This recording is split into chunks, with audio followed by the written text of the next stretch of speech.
Hi there, and welcome to Be a Global Citizen, the podcast that explores the concept of global citizenship through the lens of value-creating education. My name is Scott Bauer, and I'm a SOCA researcher and educator. I hope you find discussions, stories, and insights on this podcast to be valuable and inspiring as we strive to become global citizens who are committed to living a contributive life. Enjoy.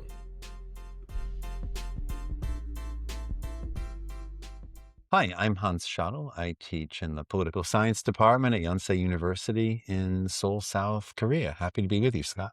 Hi, Dr. Schattle. Thank you so much for joining me in person for this conversation about your journey as an educator. And I know from your research, you are very much interested in global citizenship, amongst many other things, and was hoping to hear about how you got to that point of being interested in this specific topic. And then you also work at Yonsei University. So I'm very curious to know how you end up at a place like Yonsei in South Korea, being that you're an American citizen, and what the twists and turns of your professional career have been like. So wanted to pass it over to you to have you share a little bit more about some of the milestones of your educator journey. Yeah, well, nice to be with you, Scott. Sure. And here we are in Cambridge, Massachusetts, Yeah. which is just really down the road from where I grew up in Rhode Island and where I still live for part of the year. Well, my journey as an educator, I guess I started out educating citizens through news reporting. I worked for a newspaper in Massachusetts after college. I had always wanted to be a journalist, even when I was a little kid.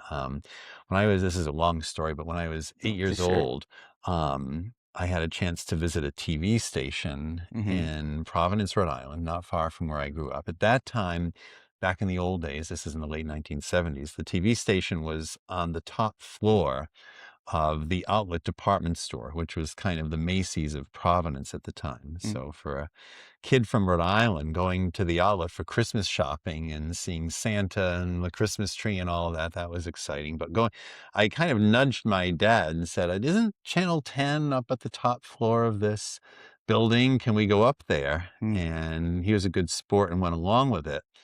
And we went upstairs, and my dad then happened to run into in the hallway. At that time, they didn't have security in television Just stations. go wherever you want. It was just another floor of the department store, and I think the TV station assumed that people wouldn't actually go there.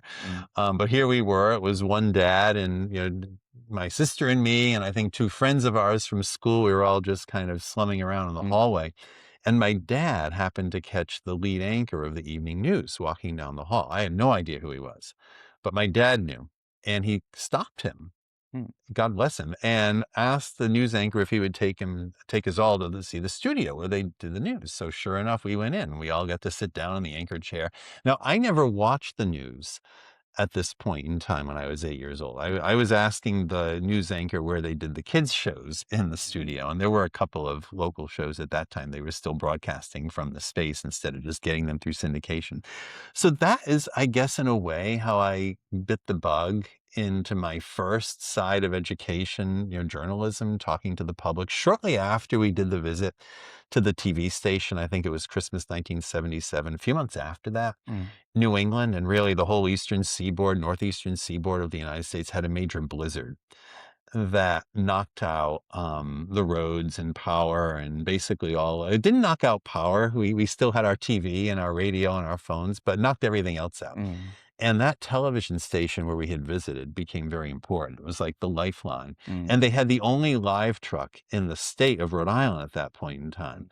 So everybody was watching specifically this station, Channel 10, with the reports from the State House as to where things were at with plowing out the highways. I think hundreds of cars had been abandoned on the highways because people just couldn't drive home and the plowing hadn't worked in the blizzard. So it really kind of taught me how important it was for journalism and news to educate the citizenry at really crucial moments. I mean, this was I thought the snowstorm was a lot of fun, but in some ways it wasn't for grownups and people working in hospitals or snowplow operators or people who hadn't been able to get home in time that night because the snow came much faster than people expected. I think weather forecasting, even though it had come a long way by the 1970s, it's come an even longer way now. So, people generally don't get stranded in snowstorms now. now. People just get warned and overreact now. But at that time, people were really stranded. So it was just really interesting for me to watch, to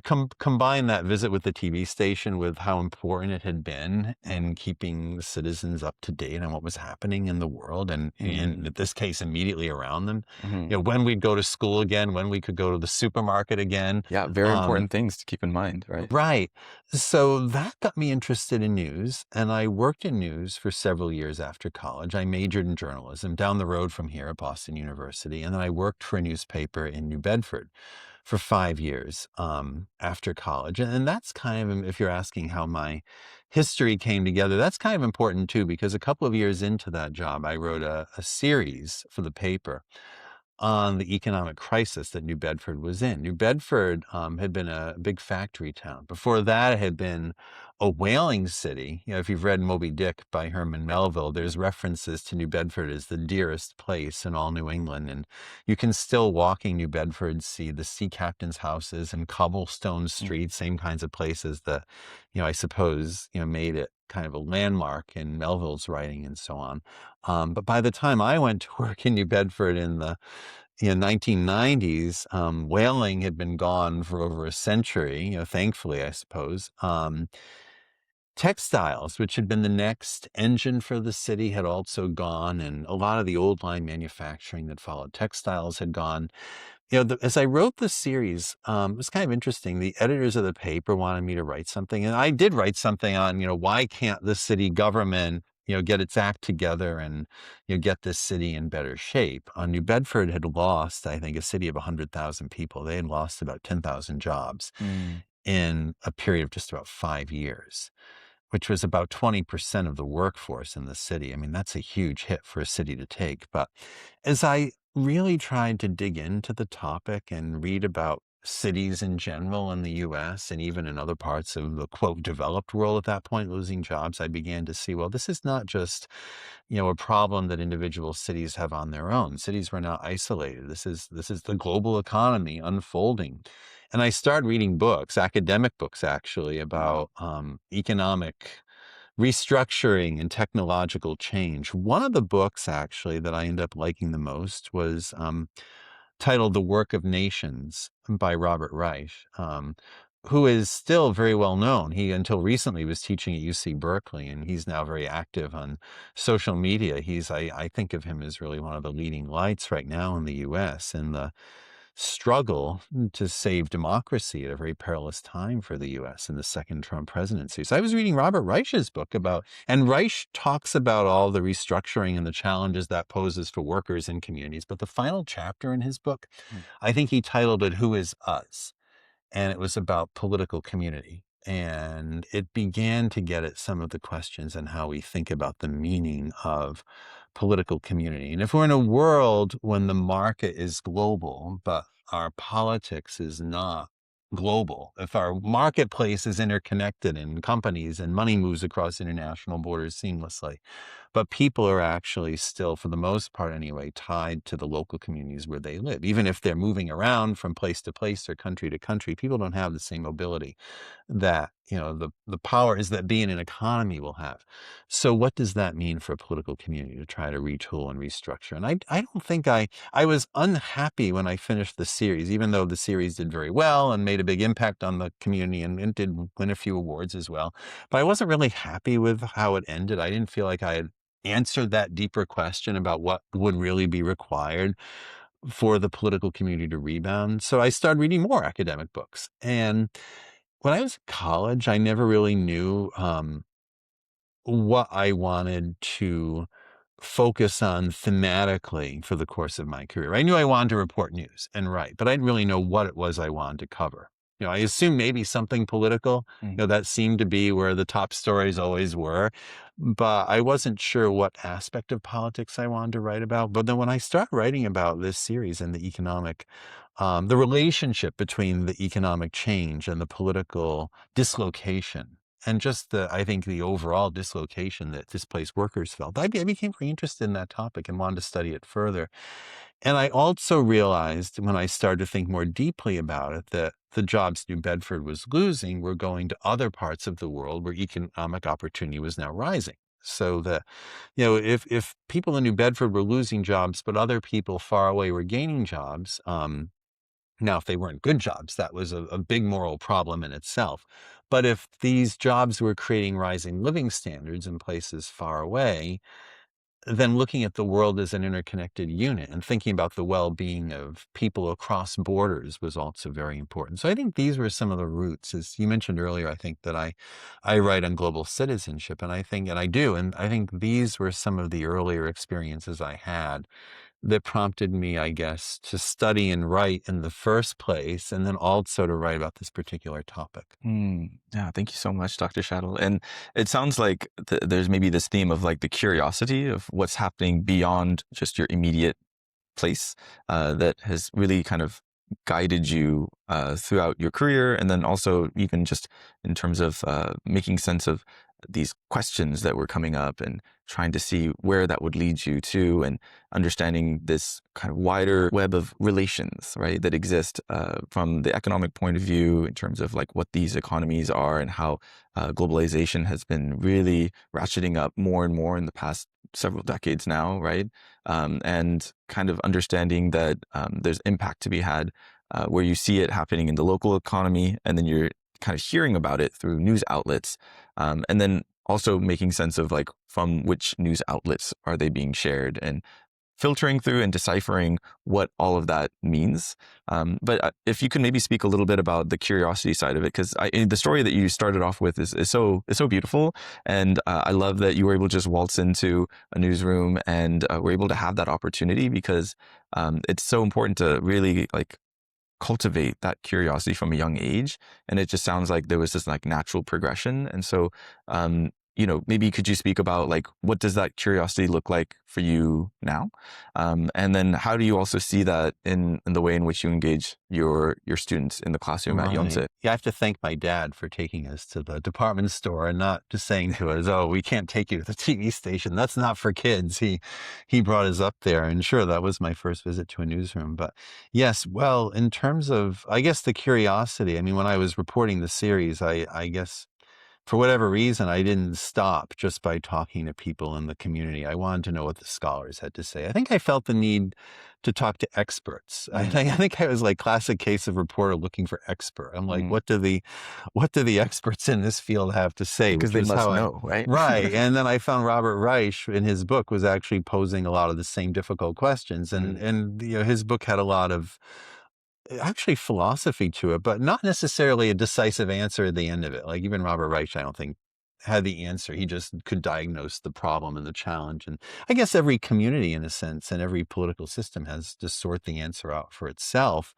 So I do remember when I wrote my application essay for my PhD set of applications. And I remember that in my application essay, I had this sentence where I wrote that I wanted to clarify in my work standards of global citizenship that would catch up with the global market.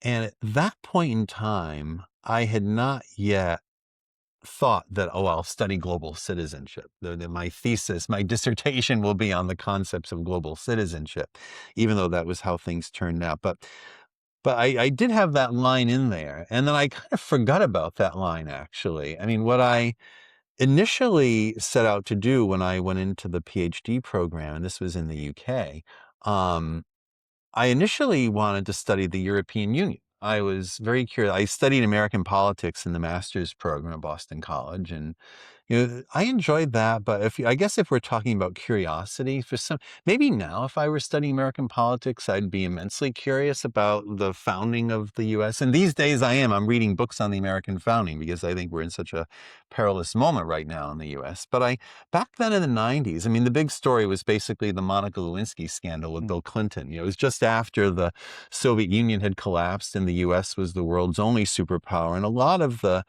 bickering in Capitol Hill at that point in time, even though it was important, and even though in some ways I think it prefigured the difficult circumstances the U.S. is in right now, for some reason it didn't capture me as a journalist.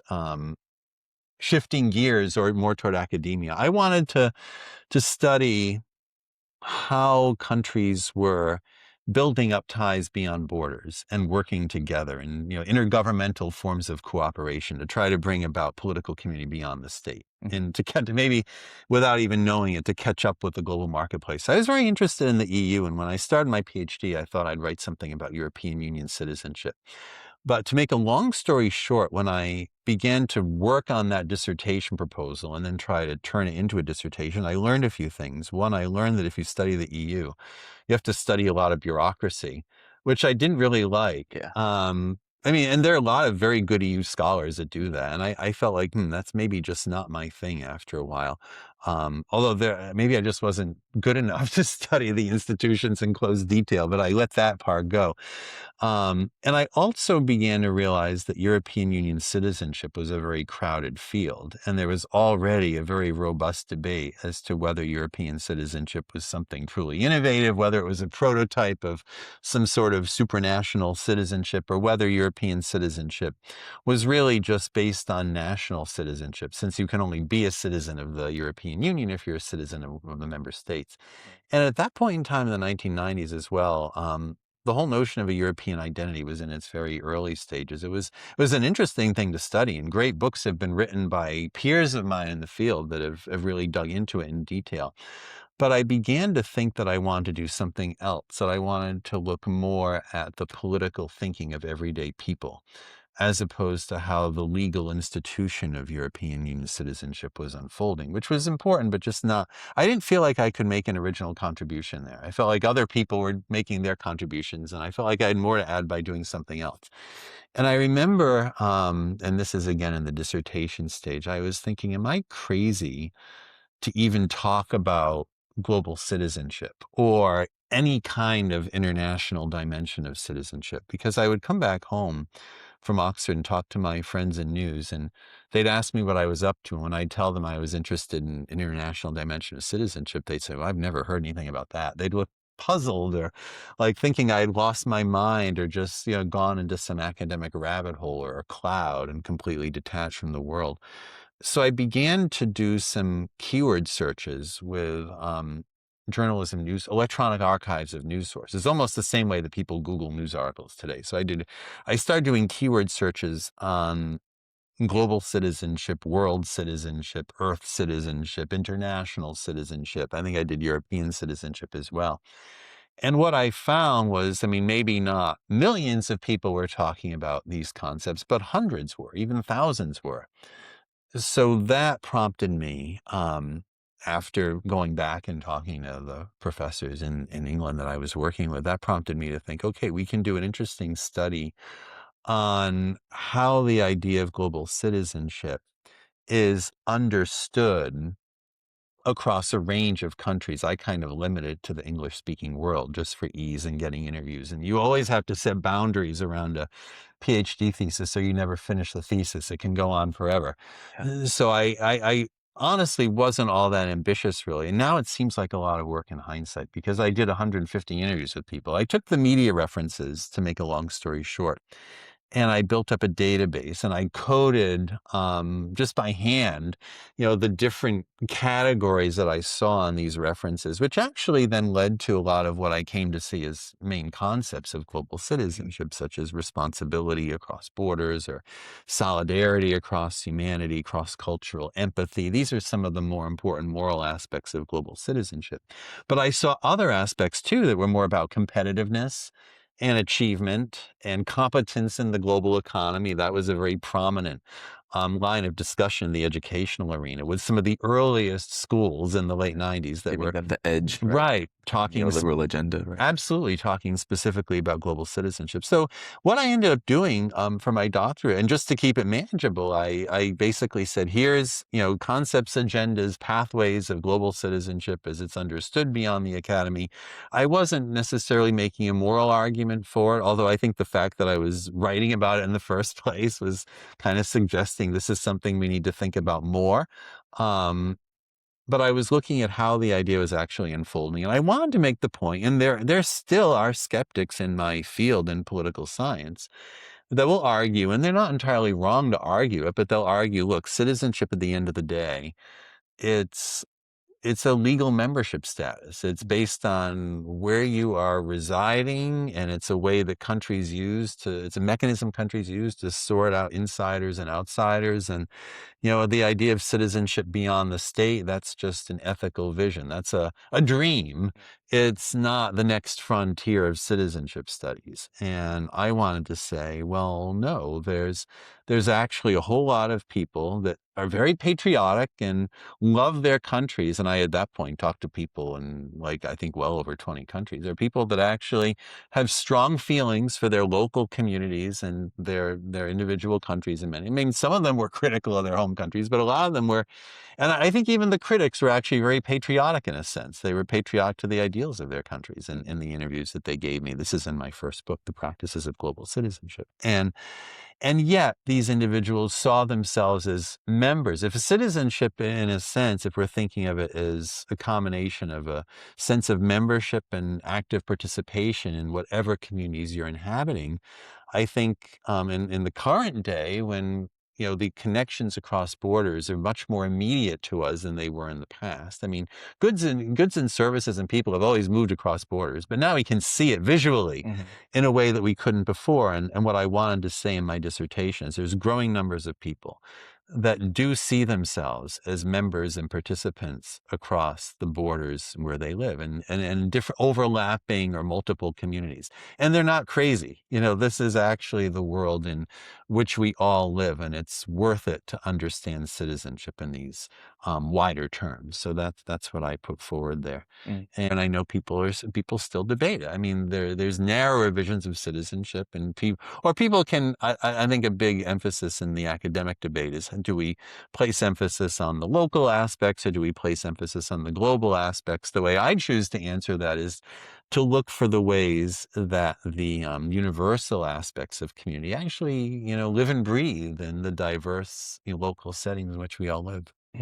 Wow. Yeah. Thank you so much, Dr. Schattle, because, you're kind of taking us on this long journey from that initial curiosity into PhD, right, doctoral work, where it was very intensive. And I think this kind of, your journalism skills really played a big role in helping you to cast this net and really see what's being talked about on this topic. And then from there, I do think that there was this maybe pioneering, like, front lines kind of mentality of like, well, I've reached this edge, and now you're kind of getting a sense as far as what others might say of it, whether they're within the academic circles or not, but still pushing for what more is out there. And I feel like that's almost like an evolution of like the kind of questionings of like going into new knowledge, where doctoral research should be, and then still being debated, right? And now more than ever, with the shifting political climates, we're starting to see these more like these different sides kind of emerging that maybe were always there, but now it seems to be like they're vying more and more,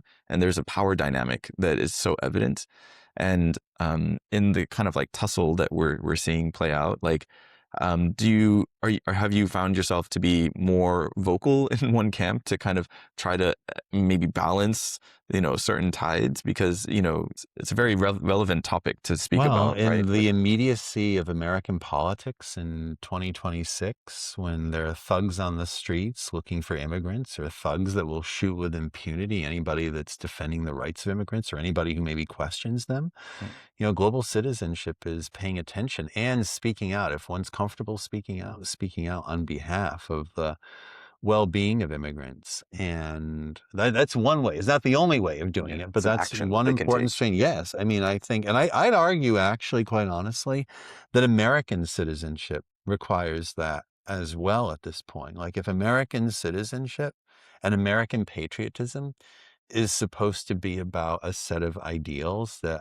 we often talk about how the U.S. in its more ideal form, and I mean, any political community is always going to be struggling with gaps between the ideal version of how the country is envisioned and the reality on the ground, even when the country is founded. So yes, I mean, the U.S., let's say right up front that the U.S. in many ways, the U.S. is actually very exciting place, maybe more exciting than I appreciated when I was studying American politics 30 years ago, because, any country that writes in its founding documents, as the American founders did, actually the first line of the Declaration of Independence, which turns 250 this year. It just celebrated its anniversary this month. We're speaking in July of 2026. So there's been a lot of talk about America at 250.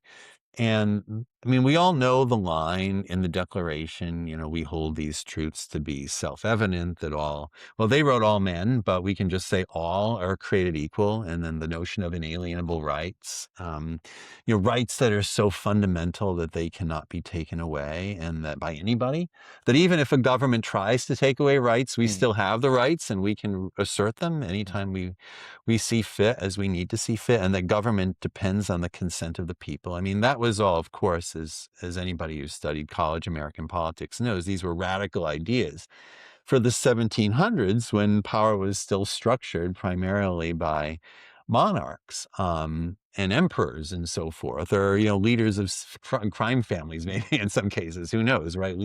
Or just tribal leaders in other parts of the world. So we're power. I mean, there are parts of the world in the 1700s where political communities were more horizontal, but a lot of it was vertical. So the idea that consent of the governed was a basic element of citizenship, that was important.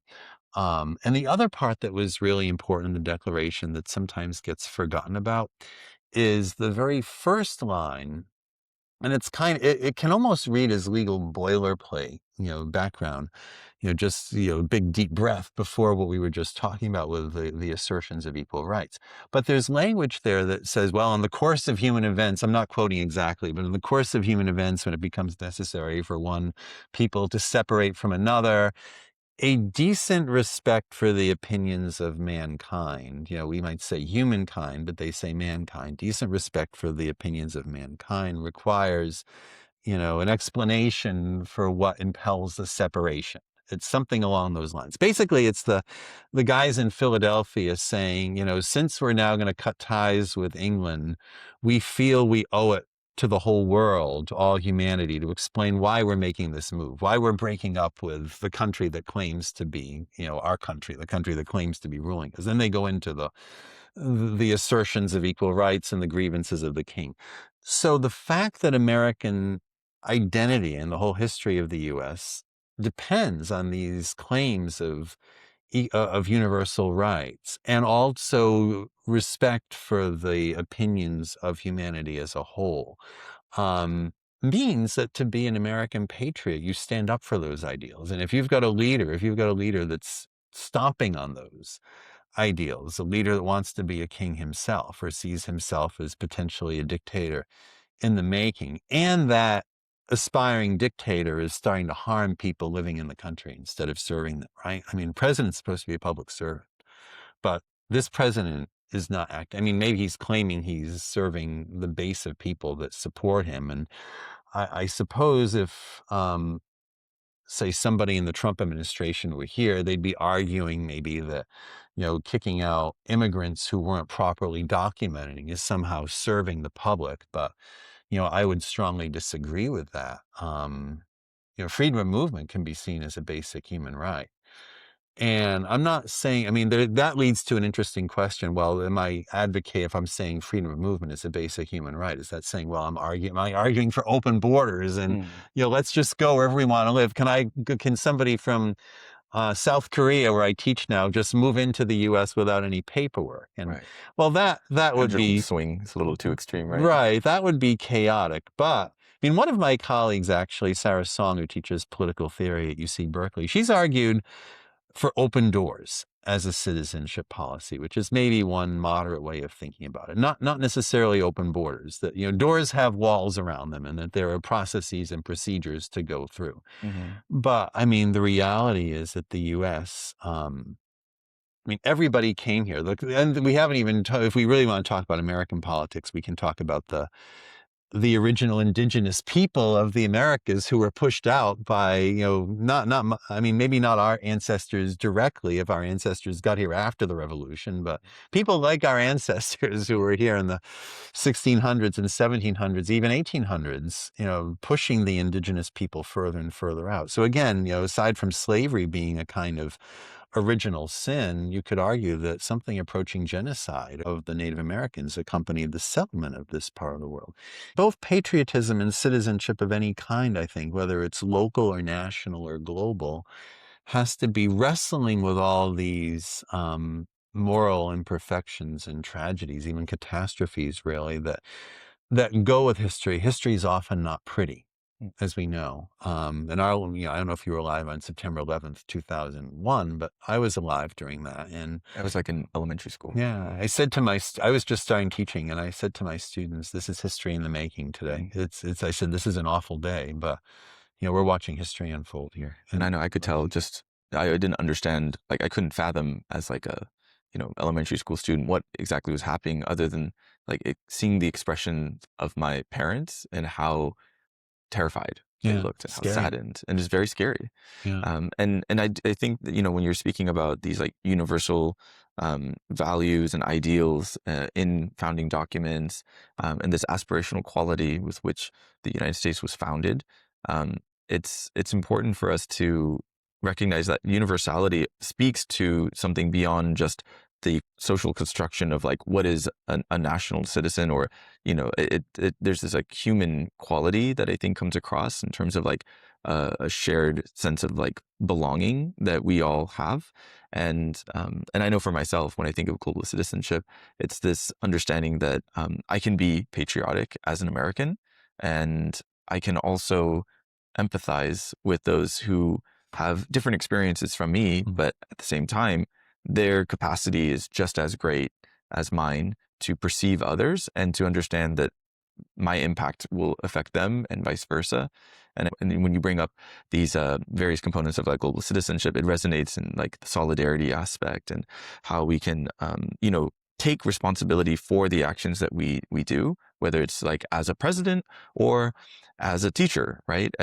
Equally, we need to come to some deeper understanding of like what is it aimed at. So, with the state of the politics in the U.S., it is quite disturbing, and also I think it's a moment where people really, it's like an inflection point. It seems like we're kind of continuing down this path. We know exactly where it's going to go, right, towards that sense of like authoritarian or like Yeah. I dictatorship. have no idea where it's going to go, honestly. Well, I mean, it feels like in terms of like where maybe like my perception of where, Donald Trump might want it to go, it's very much towards like the kind of like firm grip of like power, Yeah. and solidifying that. But, you know, for those of us who maybe don't subscribe to that, and are hoping for it to go in a different direction, more aligned towards, the conversation that we've been having about what the original intents of like the founding documents were, or in a deeper sense of like,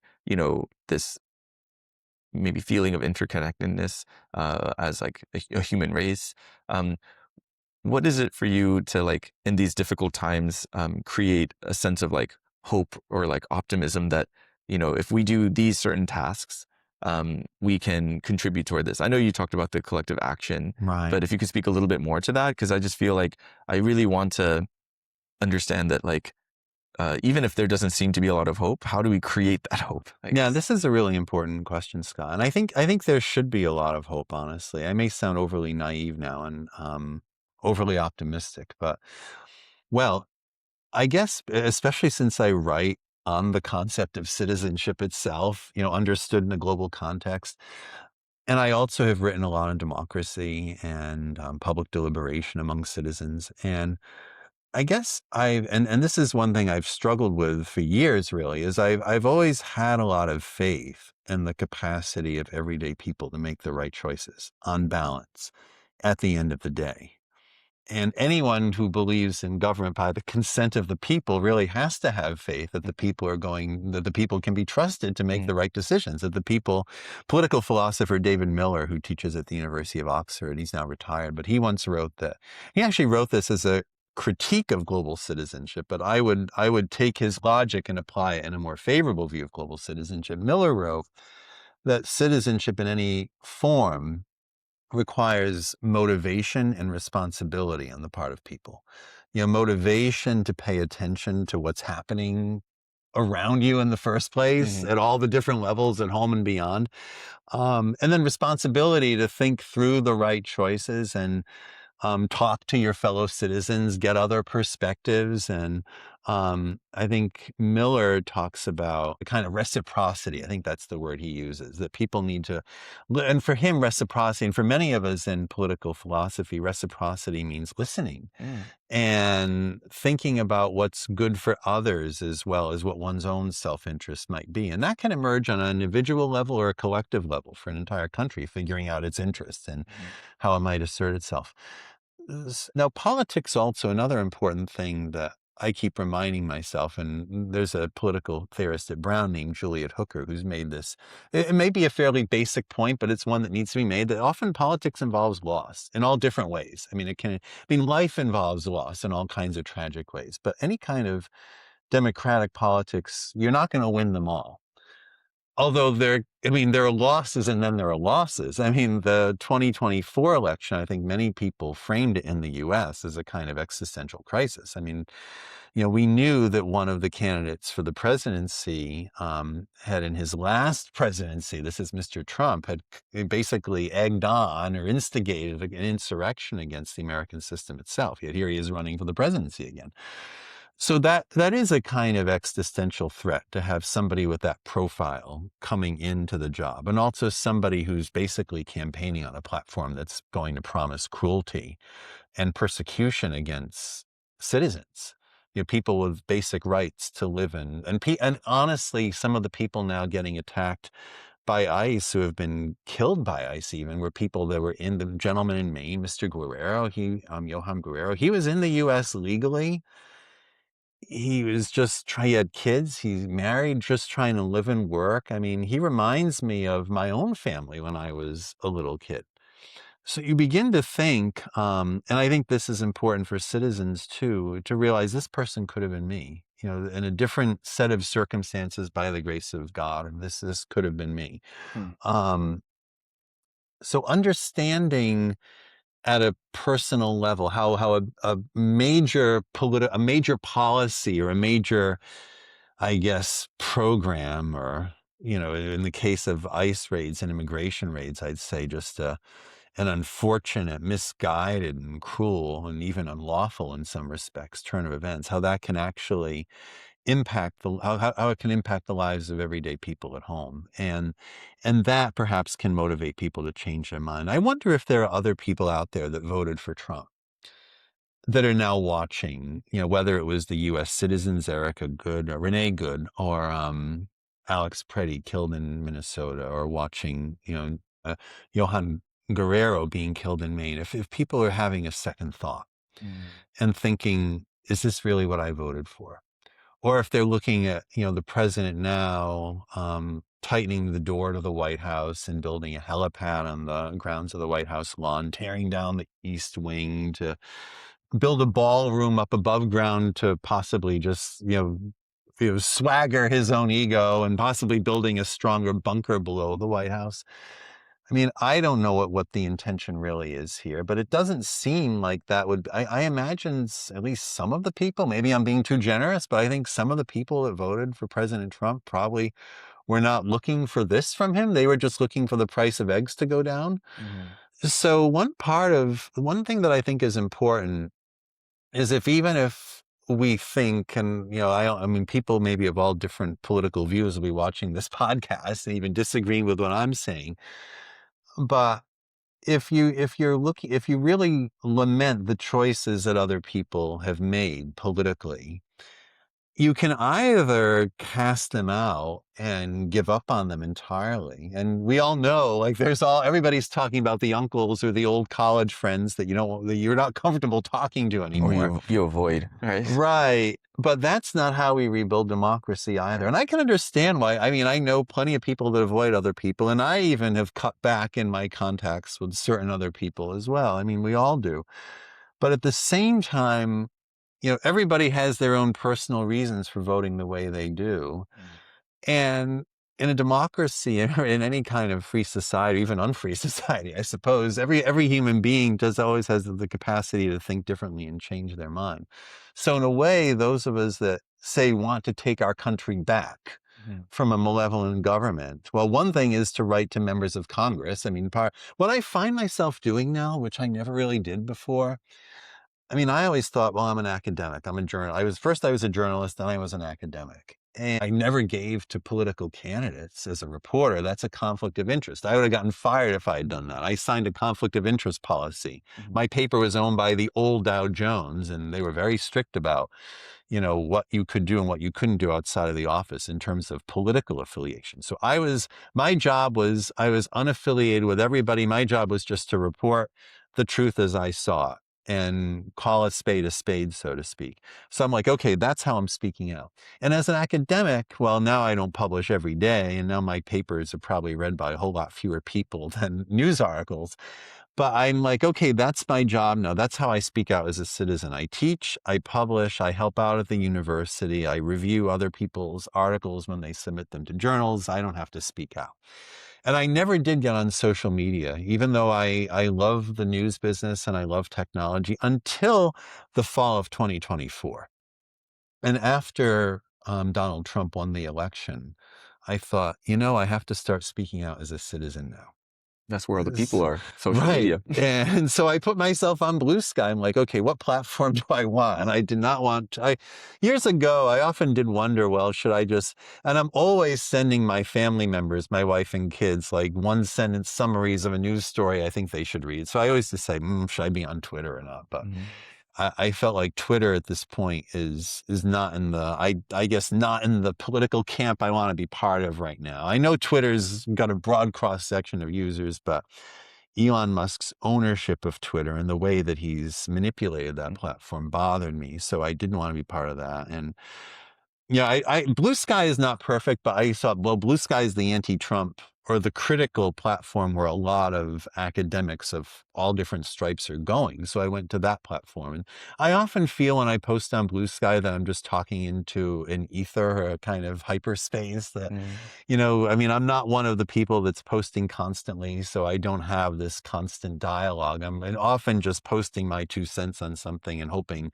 maybe 5 or 10 people read it, but I do that. And I do that in real time. I mean, that's something anybody's doing in real time. So that's one way I thought I should be a little bit more immediately outspoken. And honestly, as frustrated as I am that Congress is not asserting its powers more fully right now, I'm constantly, well, maybe not constantly, but every couple of weeks or so writing to members of Congress saying, please keep these factors in mind and please stop these things from happening. And I never was really into that. I saw my role in society as different from that because of the kind of work I was doing. But now I find myself just speaking out as a citizen. Last weekend I went out for the first time and I joined a prayer vigil outside the ICE detention center in Rhode Island. And I thought that was, I mean, there were only about 60 of us there. I don't know what impact that had, but I think it's important for at this moment in time for citizens to be making their voices heard.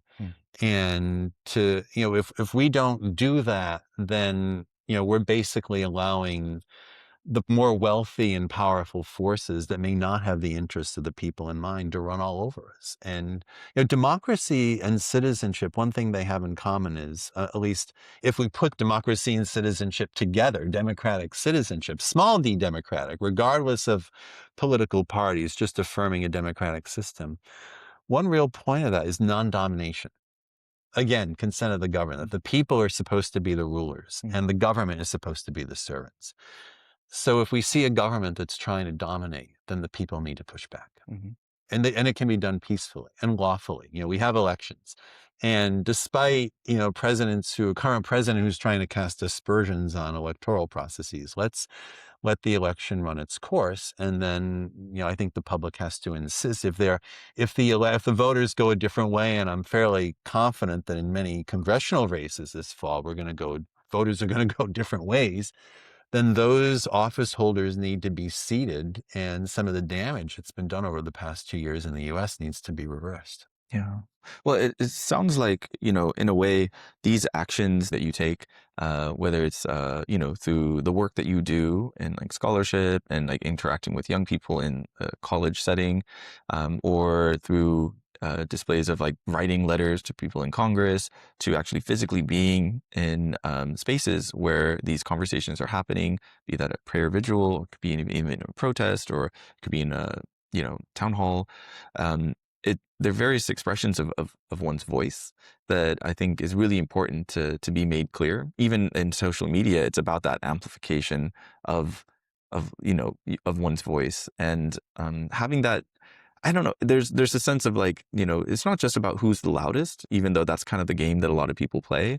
But I find the kind of like alignment of like really pausing and reflecting on why is it that you feel so compelled to get out of your comfort zone to speak of this, to almost, it's almost like a piercing through that noise and like having this sense of like, I I can back this up with conviction and experience, and paired with an awareness of like where this is kind of hopefully leading towards, right? Greater democracy and a better semblance of like a society that actually wants to take care of itself, and kind of bring these different factions and divisions together. I think will really set us up for this kind of more hope-filled future.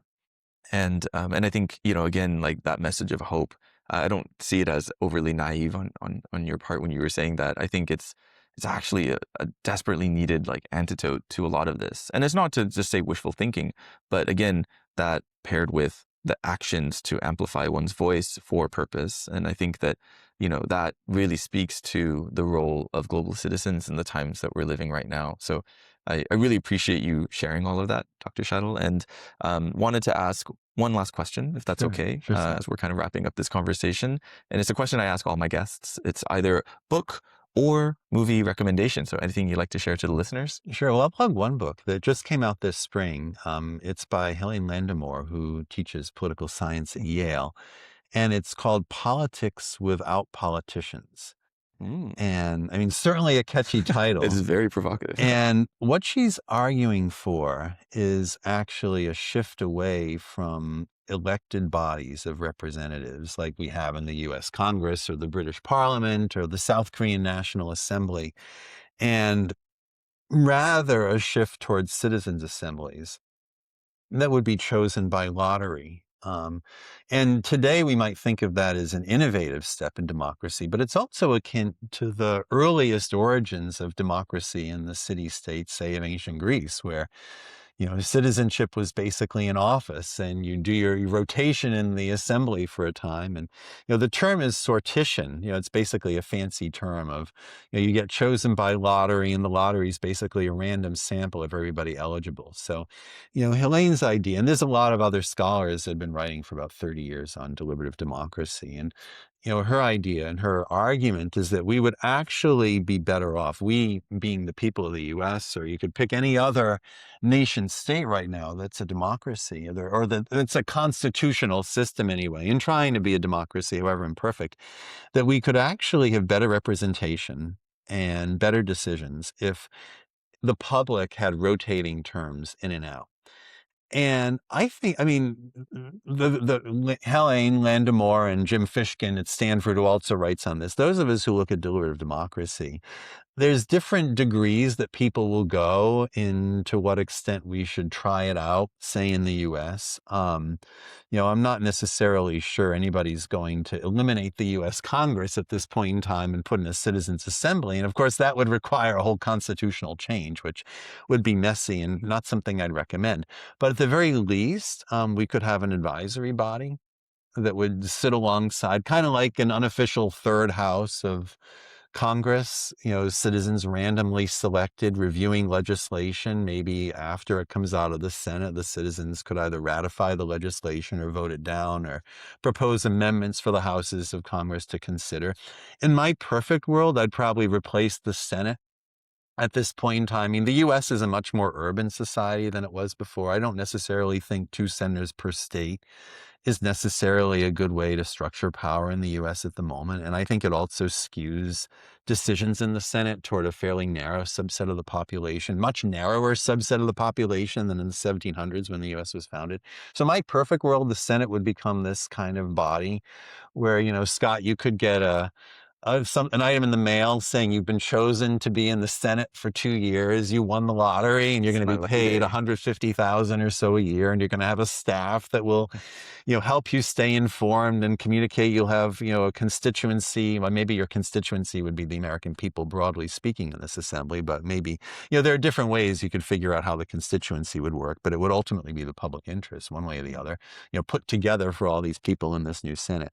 I think that's like pipe dream maybe, but there are ways that citizens' assemblies can be built up at the national level, even beyond the state. There's a project in Europe now called the Democratic Odyssey Project that's trying to build up a citizens' assembly alongside the European Parliament.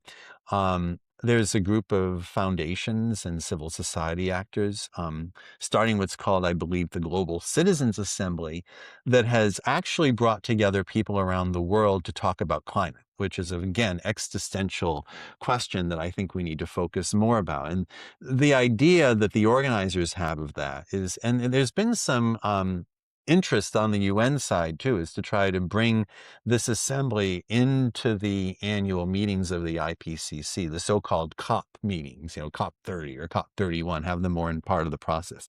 And local governments are also using citizens' assemblies more and more. I actually wrote my master's thesis on a citizens' assembly in New Bedford years ago that was dealing with the question of figuring out how to clean up a harbor that was polluted. And US EPA had a remedy that the public didn't want, and the Citizens Assembly came up with another approach. So this is something that I've been following for a very long time, and I think it's a way, I mean, Helene argues this in her book, and I think it's a way that the public, even if not everybody's going to be on the assembly, there's a big gap in the kinds of overall in the education level and the income level of people that end up serving in legislatures, that end up becoming elected officials, and then the rest of us. And I think having more citizens' assemblies would give everybody a greater stake in the process, just to see our fellow citizens who are randomly selected, motley crews of people actually focusing on the issues of the day. It would set a very different, if we had more of this and it were more visible, it would set a very different tone in our politics, where everyday people across a whole range of issues would feel as if they could be heard and that they could make a difference. And a big part of deliberation also is the capacity to change one's mind and adapt one's preferences, even transform one's preferences based on what you're learning, listening to other people, which is very connected to, I think, the idea of global citizenship. So I think at the end of the day, even though Helene's book is titled Politics Without Politicians, I think she's not really arguing that in a complete overhaul sense. There'd still be some politicians. It's maybe more about having the people more regularly governing themselves with some politicians mixed in. I think that's not as catchy a title maybe, but I think that's where I'd like to see things go. And my hope would be that even in the US, where we're sitting at this moment in time, and even in many other countries too, South Korea could use it. We don't have a second national assembly in Korea. We could use a second one that would be structured like this. I'd like to hope that in more democracies, and maybe especially in the US, that there are ways that, first of all, the current abuses of power here can be stopped peacefully and legally through the political process that we have. And then when we're thinking about how to go forward, that we don't just, because we should not just lapse back to the same symptoms that created the current crisis that we're in, but we can think further about how to innovate and improve our politics and enrich it, so we can basically take democracy and citizenship to further levels of evolution, to the next frontier. Wow. Well, thank you so much for that book recommendation, Dr. Schattle. There's definitely a lot to sink one's teeth into in reading the book and understanding how that fits within the current times. I also think it really fits well into our conversation about global citizenship. And I like the hopeful note of imagining the new possibilities that would emerge if we were to take, a certain direction towards more representation, that motley crew that you were talking about, and just continuing to take action, right, as engaged citizens, and using our voice across various platforms or in our local communities.